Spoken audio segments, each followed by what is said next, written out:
अग्नि के समान प्रज्वलित मुखों को देखकर दिशाओं को नहीं जानता और सुख को भी नहीं प्राप्त होता हूँ। इसलिए हे देवेश, हे जगन निवास, आप प्रसन्न होइए। वे सभी धृतराष्ट्र के पुत्र राजाओं के समुदाय सहित आप में प्रवेश करते हैं और भीष्म पितामह, द्रोणाचार्य और कर्ण और हमारे पक्ष के प्रधान योद्धाओं के सहित सब के सब वेग युक्त आपके विशाल दाढ़ों वाले भयानक मुखों में प्रवेश करते हैं और कई एक चूर्ण हुए सिरों सहित आपके दांतों के बीच में लगे हुए दिखते हैं। जैसे नदियों में बहुत से जल के प्रवाह समुद्र की ओर दौड़ते हैं और समुद्र में प्रवेश करते हैं, उसी प्रकार से वो सूरवीर मनुष्यों के समुदाय भी आपके प्रज्वलित हुए मुखों में प्रवेश करते हैं। जैसे कीट पतंग मोह से नष्ट होने के लिए प्रज्वलित अग्नि में तेजी से गिरते हैं, वैसे ही ये सब लोग आपके मुख में अपने नाश के लिए अतिवेग से प्रवेश करते हैं और आप उन संपूर्ण लोगों को प्रज्वलित मुखों द्वारा ग्रसन करते हुए सब ओर से चाट रहे हैं। हे विष्णु, आपका उग्र प्रकाश संपूर्ण जगत को प्रकाशित करके तपायमान करता है। हे भगवान, कृपा करके मेरे पद कहिए कि उग्र रूप वाले आप कौन हैं। हे देवों में श्रेष्ठ, आपको नमस्कार है। आप प्रसन्न होइए। आदि स्वरूप आपको मैं तत्व से जानना चाहता हूँ, क्योंकि आपकी प्रवृत्ति को मैं नहीं जानता। अर्जुन के पूछने पर भगवान कृष्ण ने कहा कि लोगों का नाश करने वाला बढ़ा हुआ मैं महाकाल हूँ। इस समय लोगों को नष्ट करने के लिए प्रवृत्त हुआ हूँ। इसलिए जो प्रतिपक्षियों की सेना में स्थित हुए योद्धा लोग हैं, वे सब तेरे बिना भी नहीं रहेंगे, अर्थात तेरे युद्ध न करने से भी इन सबका नाश हो जाएगा। इससे तू खड़ा हो और यश को प्राप्त कर, शत्रुओं को जीतकर धन धान से संपन्न राज्य को भोग, क्योंकि ये सूरवीर पहले ही मेरे द्वारा मारे हुए हैं। तू तो केवल निमित्त मात्र हो जा। इस द्रोणाचार्य और भीष्म पितामह और जयद्रथ, कर्ण तथा और भी बहुत से मारे हुए सूर्य योद्धाओं को तू मार और भय मत कर। निसंदेह तू युद्ध में बैरियों को जीतेगा, इसलिए युद्ध कर। संजय बोले कि हे राजन, केशव भगवान ने इस वचन को सुनकर मुकुटधारी अर्जुन हाथ जोड़े हुए कांपता हुआ नमस्कार करके भयभीत हुआ और भगवान श्री कृष्ण के प्रति गदगद वाणी में बोला कि हे अंतर्यामी, ये योग्य ही है कि आपके नाम और प्रभाव के कीर्तन से जगत हर्षित होता है और अनुराग को भी प्राप्त होता है।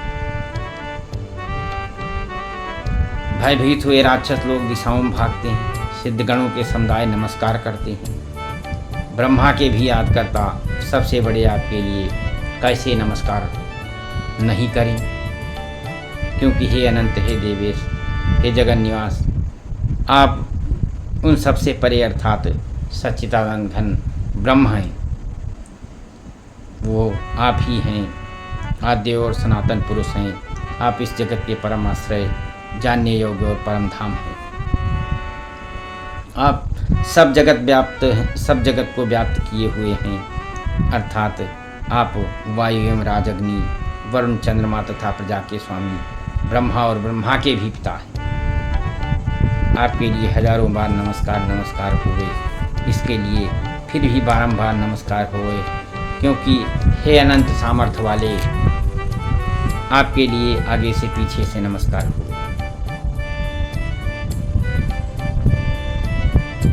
आप इस संसार को व्याप्त किए हुए हैं, आप ही सर्वरूप हैं, परमेश्वर सखा।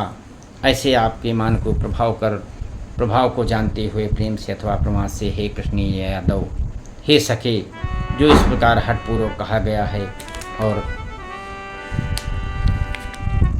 आप हंसी के लिए विहार सैया में, आसन और भोजनादिकों में अकेले अथवा सखाओं के सामने भी अपमानित किए गए हैं।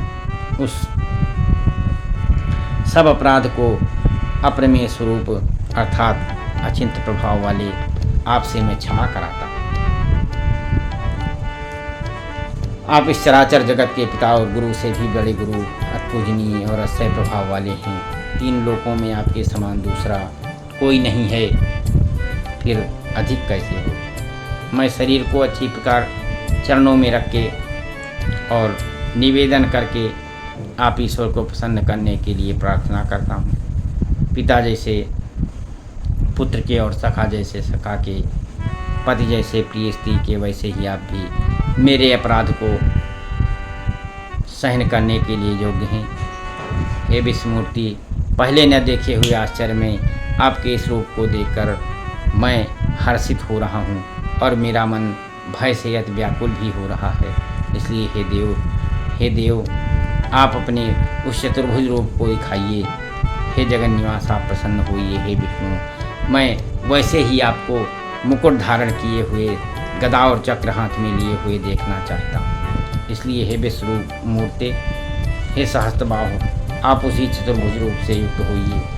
इस प्रकार अर्जुन की प्रार्थना को सुनकर भगवान श्री कृष्ण बोले कि हे अर्जुन, अनुग्रह पूर्वक मैंने अपनी योग शक्ति के प्रभाव से आपको अपना परम तेजोमय रूप, सबका आदि और सीमा रहित विराट रूप दिखाया है, जो तेरे सिवा पहले किसी ने नहीं देखा। मनुष्य लोक में इस प्रकार रूप वाला मैं वेद और यज्ञों के अध्ययन से, न दान से, न क्रियाओं से और न तपों से, तेरे सिवा दूसरे से देखे जाने के लिए शक्य हूँ। इस मेरे रूप को देख कर के तुझे व्याकुलता न हो और मूढ़ भाव भी न हो। भयभीत प्रीत युक्त मन वाला उसी ही मेरे इस शंख चक्र गदा पद्म सहित चतुर्भुज रूप को फिर देख। उसके उपरांत संजय बोले कि हे राजन, वासुदेव भगवान ने अर्जुन के प्रति इस प्रकार कहकर फिर वैसे ही अपने चतुर्भुज रूप को दिखाया। और फिर महात्मा कृष्ण ने सम्मूर्त होकर भयभीत हुए अर्जुन को धीरज दिया। अर्जुन बोले कि हे जनार्दन, आपके इस शांत रूप को देखकर अब मैं शांत हुआ, अपने स्वभाव को प्राप्त हो गया। इस प्रकार अर्जुन के वचन सुनकर भगवान श्री कृष्ण बोले कि मेरा यह चतुर्भुज रूप देखने को अदुर्लभ है, जिसको तुमने देखा है। न वेदों से, न तप से, न दान से, यज्ञ से इस प्रकार चतुर्भुज रूप वाला मैं देखे जाने के लिए शक्य हूँ, जिसको तुमने देखा है। परंतु हे श्रेष्ठ तप वाले अर्जुन, आनंद भक्त करके भी इस प्रकार चतुर्भुज रूप वाला मैं प्रत्यक्ष देखने के लिए, तत्व से जानने के लिए तथा प्रवेश करने के लिए, अर्थात एक ही भाव से प्राप्त होने के लिए सक्षम हूँ।